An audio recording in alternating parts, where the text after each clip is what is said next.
Good afternoon. My name is Karlisa Calwood. I'm a PhD candidate at the University of Miami's Abbas Center for Ecosystem Science and Policy.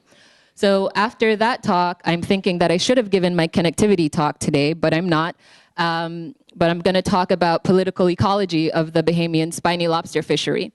Many of the talks that we've heard today have looked at how biological, biophysical, and ecological assessments can have really great management implications for the fishery.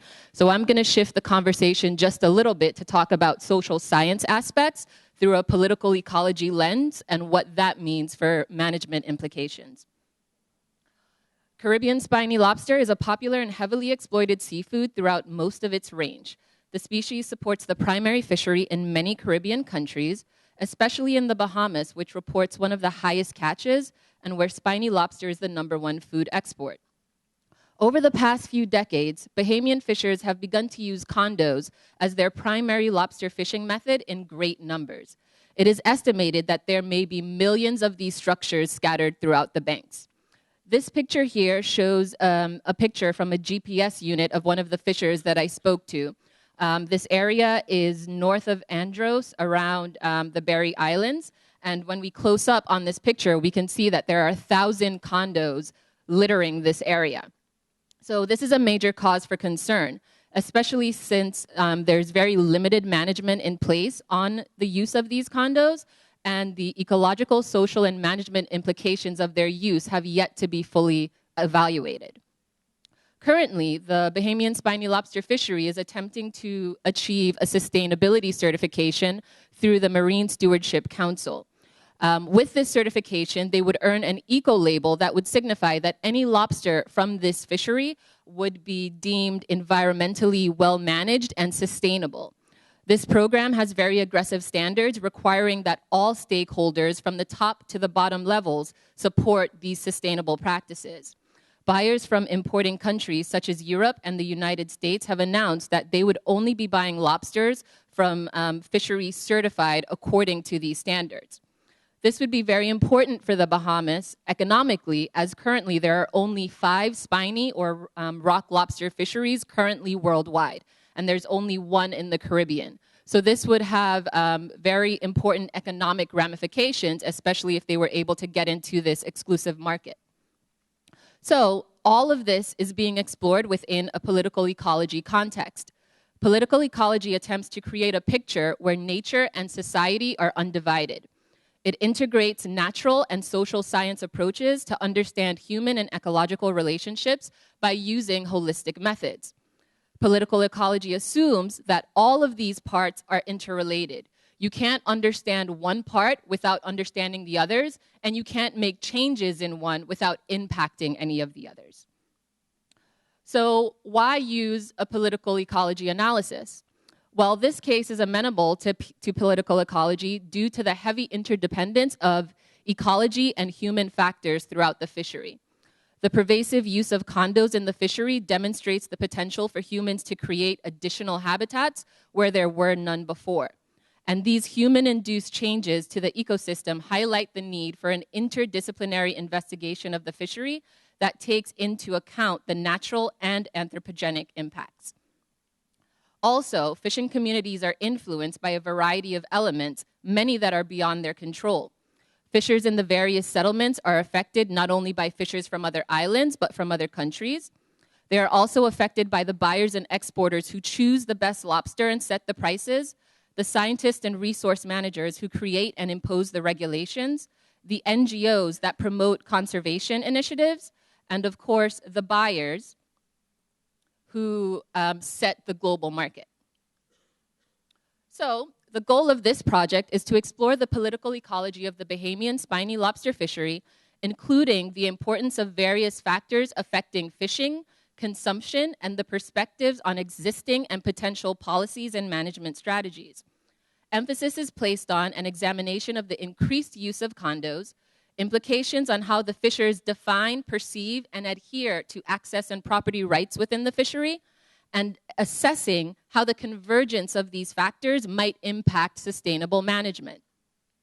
So for this study, I focused on 4 dominant themes in political ecology: marginalization and degradation, access and conflict, creating social identities and how that may lead to social movements, and global markets, which allows for globalization, which allows for global markets and trade.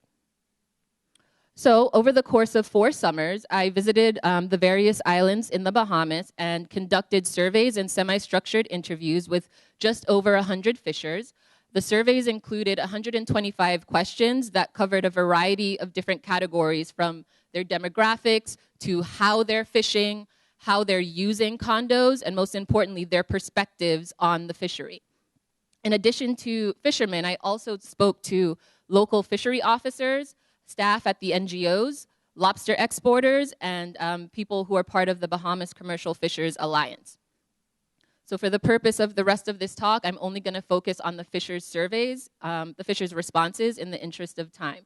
And those responses were evaluated based on age, experience, island, position of the fisher, their primary occupation, and their generation.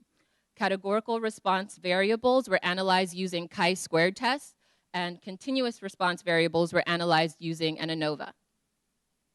So we spoke to fishers on Andros, Long Island, Grand Bahama, Spanish Wells, New Providence, and Abaco. And everyone that we spoke to fished for lobster, with 92% primarily focused on lobster and only 15% exclusively focused on lobster. They ranged in age from 24 to 81 years old, and in experience from 6 to 73 years. And neither of these were significantly different among islands. Most of them had fisher as their primary occupation, but some were also fishing guides for most of the year, while others had jobs outside of the industry. And there were equal numbers of first, second, and third generation fishers. 75% of these fishers use condos as their primary harvesting method, with 62.5% using condos exclusively. 6% reported not using condos at all, fishing solely from the reefs and the shoals. There were significant differences in these responses between islands, with only fishers from Long Island using all 3 methods, whereas fishers from Abaco solely used condos.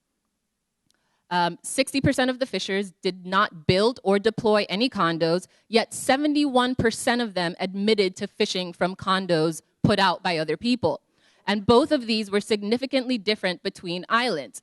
Fishers from Andros were most likely to not set condos while still using them, whereas fishers from Spanish Wells were most likely to set and fish from their own condos.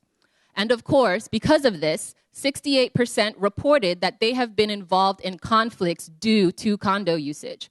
And again, mostly fishers from Andros and Spanish Wells were involved in these conflicts.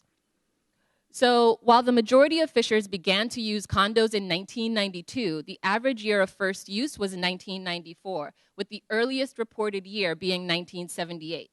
Fishers from Abaco and Spanish Wells were most likely to report using condos at an earlier date. However, fishers from Abaco reported condo use 6 years prior to any of the other islands. And this actually coincides with anecdotal data from the other fishers, who many said that how they learned about condos was from the Abaconians.